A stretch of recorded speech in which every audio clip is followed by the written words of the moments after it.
ஆண்டவர் உங்களோடு இருப்பாராக.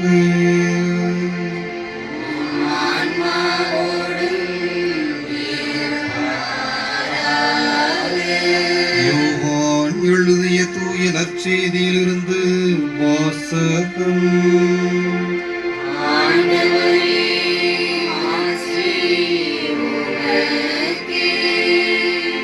யோவான் எழுதிய நற்செய்தி பிரிவு 20 இறை வார்த்தைகள் 19 முதல் 23 முடிய.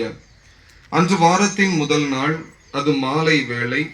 யூதர்களுக்கு அஞ்சி சீடர்கள் தாங்கள் இருந்த இடத்தின் கதவுகளை மூடி வைத்திருந்தார்கள்.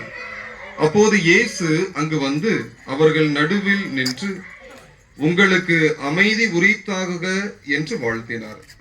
இவ்வாறு சொல்லிய பின் அவர் தம் கைகளையும் விலாவையும் அவர்களிடம் காட்டினார். ஆண்டவரை கண்டதால் சீடர்கள் மகிழ்ச்சி கொண்டார்கள். இயேசு மீண்டும் அவர்களை நோக்கி, உங்களுக்கு அமைதி உரித்தாகுக.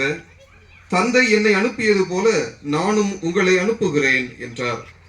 இதை சொன்ன பின் அவர் அவர்கள் மேல் ஊதி, தூய ஆவியை பெற்றுக் கொள்ளுங்கள். எவருடைய பாவங்களை நீங்கள் மன்னிப்பீர்களோ அவை மன்னிக்கப்படும். எவருடைய பாவங்களை மன்னியாதிருப்பீர்களோ அவை மன்னிக்கப்படா என்றார்.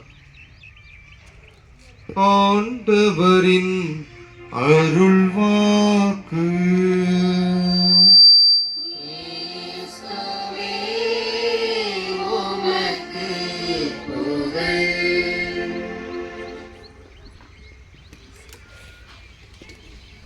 அன்பிற்கினியவர்களே, நீண்ட நெடிய தூரம் நடந்து வந்து காலார இளைப்பாரி கொண்டிருக்கிற இந்த நேரத்தில் எப்படா பூச முடியும், எப்படா வீட்டுக்கு போலான்னு ஒரு சில பேருக்கு மனசுல